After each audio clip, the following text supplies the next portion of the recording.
Hello friends, स्वागत है आज के वीडियो में। वीडियो की स्टार्टिंग में हमें कैंग को दिखाया जाता है जो कि अपना बुलेट प्रूफ जैकेट पहनकर दूसरी दुनिया में जाने को तैयार हो ही रहा होता है कि तभी उसके सेल फोन में एक नोटिफिकेशन आता है जिसमें लिखा होता है कि आपके एबिलिटी एक्टिवेट हो रहा है। जिसे पढ़ने के बाद कैंग सोचता है एबिलिटी, फिर कैंग बोलता है मैं वापस आ रहा हूँ। इतना बोलने के बाद कैंग अपना हाथ आगे करता है। कैंग जैसे ही अपना हाथ आगे करता है वैसे ही उसके सामने एक पोर्टल खुल जाता है, जिसे देखने के बाद कैंग बोलता है अब मुझे चलना होगा। फिर कैंग उसके अंदर चला जाता है। उसके अंदर आते ही कैंग बोलता है यहाँ तो अनगिनत लाइट्स हैं जो कि तारे नहीं हैं, लेकिन मुझे लगता है ये सभी पोर्टल्स हैं जो कि दूसरी दुनिया में ले जाने का काम करते हैं। फिर कैंग के सामने वही दो लाइट्स होती हैं, एक छोटी एक बड़ी, जिन्हें देखने के बाद कैंग बोलता है इन दोनों में से एक तो अंडरग्राउंड गुफा मतलब लैब को जाती है, जबकि दूसरा कॉन्फ्रेंस रूम में जाता है और मैं नहीं जानता हूँ कि वो जाइंट रैट्स अभी वहाँ हैं या नहीं। फिर कैंग बड़ी लाइट्स के अंदर जाते हुए बोलता है तो मुझे कॉन्फ्रेंस रूम में जाना चाहिए। इतना बोलकर कैंग बड़ी लाइट्स के अंदर चला जाता है। नेक्स्ट सीन में हमें कैंग को दिखाया जाता है जो कि कॉन्फ्रेंस रूम में पहुंच जाता है।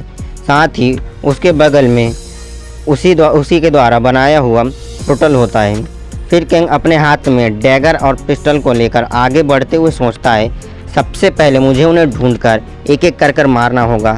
जैसे ही कैंग कॉन्फ्रेंस रूम में से बाहर आता है तो उसे कुछ भी नहीं मिलता, जिसे देखकर कैंग बोलता है ये तो अच्छा है कि वो यहाँ नहीं है।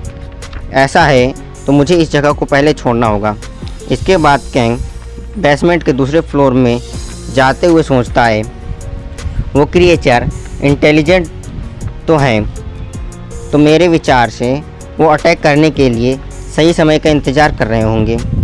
लेकिन कुछ कारण से सब सोचते हुए कैंग आगे बढ़ ही रहा होता है कि उसके सामने कुछ सीढ़ियाँ आ जाती हैं और कैंग सावधानी से उसके नीचे उतरने लगता है, जिन्हें मतलब उसे चढ़ने लगता है। और दूसरी ओर उन मॉन्स्टर रैट को कैंग की स्मेल आती है, जिसे सूंघने के बाद वो मॉन्स्टर रैट सीधे कैंग की ओर दौड़ने लगते हैं। मॉन्स्टर रैट के दौड़ने की आवाज़ सुनकर कैंग सोचता है मुझे लगता है कि वो पास में ही आ रहे हैं और शायद ये भी हो सकता है कि मैं उनके स्मेल को सूंघ पाता तो और कितना अच्छा होता। मुझे पहले ऊपर वापस जाना होगा। इतना सोचते हुए कैंग ऊपर की ओर दौड़ कर जाने लगता है। ऊपर आने के बाद कैंग एक दीवार के पीछे छिप जाता है और सोचता है जैसे कि मैंने एक्सपेक्ट किया था कि वो मेरा पीछा ज़रूर करेंगे। साथ ही कैंग चौंकते हुए सोचता है हाँ फुट स्टेप क्यों कम हो गए।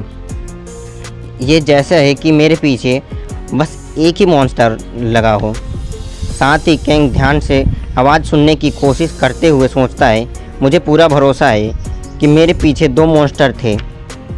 जब कैंग सुनने की कोशिश कर ही रहा होता है तभी मतलब उसी वक्त उसे हल्की आवाज़ सुनाई देती है, जिसे सुनने के बाद कैंग सोचता है ये आवाज़ इतने कम है कि आसानी से सुनी नहीं जा सकती और ऐसा लगता है कि जैसे कि कोई चीज़ जो इसकी आवाज़ को रोक रहा है।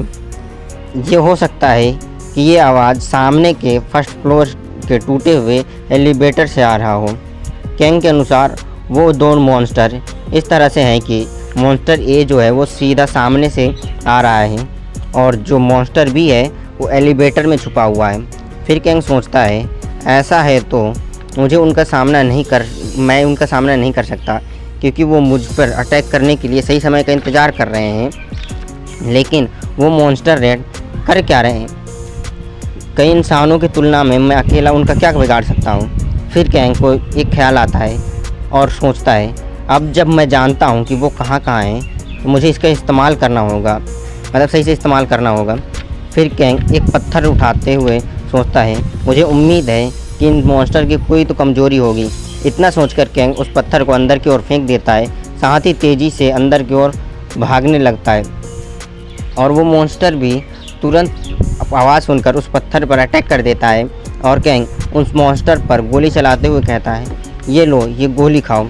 इतना बोलकर कैंग गोली चला देता है और वो गोली सीधे उस मॉन्स्टर के पेट पे लगती है, जिससे वो मॉन्स्टर दूर जाकर गिर जाता है। लेकिन उसे ज़्यादा कुछ फ़र्क नहीं पड़ता है। साथ ही उसे एक खरोंच तक नहीं लगती और ज़्यादा दूर जाने की से पहले वो अपने आप को संभाल लेता है कैंग, जिसे देखने के बाद कैंग बाहर की ओर जाते हुए बोलता है, डैम, इसका कोई काम नहीं किया, मुझे पहले बाहर जाना होगा। और वो मॉन्स्टर भी कैंग के पीछा करते हुए बाहर आने लगते हैं, जिसे देखकर कैंग धड़ाधड़ गोलियां उनके ऊपर चलाने लगता है, लेकिन वो मॉन्स्टर के सामने एक बैरियर बन जाता है जिससे वो बच जाते हैं। और उधर कैंग दौड़कर बाहर के दरवाजे के पास आ जाता है, उसके पीछे मॉन्स्टर भी वहां आ जाते हैं। फिर कैंग अपने पास से एक रिमोट निकालकर एक बटन को प्रेस करते हुए हंसते हुए उन मॉन्स्टर से बोलता है, गुड बाय। और कैंग बटन को प्रेस करते ही एक बहुत बड़ा धमाका होता है जिसमें वो मॉन्स्टर मारे जाते हैं। उसके बाद कैंग बोलता है, मुझे पता था कि शायद इन पर ये गोली काम ना आए, इसलिए मैंने पहले यहाँ बॉम्ब लगा दिया था। थोड़ी देर बाद कैंग हाँफते हुए बोलता है, खैर प्लान बी ने काम तो किया लेकिन पूरी तरीके से नहीं। इतना बोलते ही कैंग अपने सामने देखता है जहाँ एक बहुत बड़ा गड्ढा हो गया होता है जिसमें उन मॉन्स्टर की लाश पड़ी होती है, जिन्हें देखते हुए कैंग बोलता है, इससे पहले कि मैं यहाँ आता मैंने पहले ही इनसे डील कैसे करना है उसके बारे में सोच लिया था।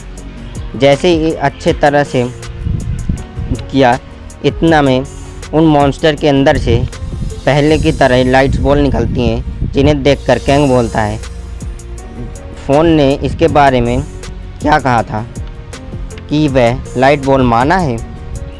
फिर कैंग माना है अब्जॉर्ब करने लगता है। उसके बाद उसके फ़ोन में एक नोटिफिकेशन आता है कि आपका माना लेवल बढ़ गया है, कॉन्ग्रेचुलेसन, अब आप ई रैंक में आ गए हैं। इन सब के कुछ देर बाद हम कैंग को छत में देखते हैं, जहां से कैंग पूरे शहर को देखकर साथ ही मॉन्स्टर को याद करते हुए बोलता है, मॉन्स्टर मैं वापस आ गया। तभी कैंग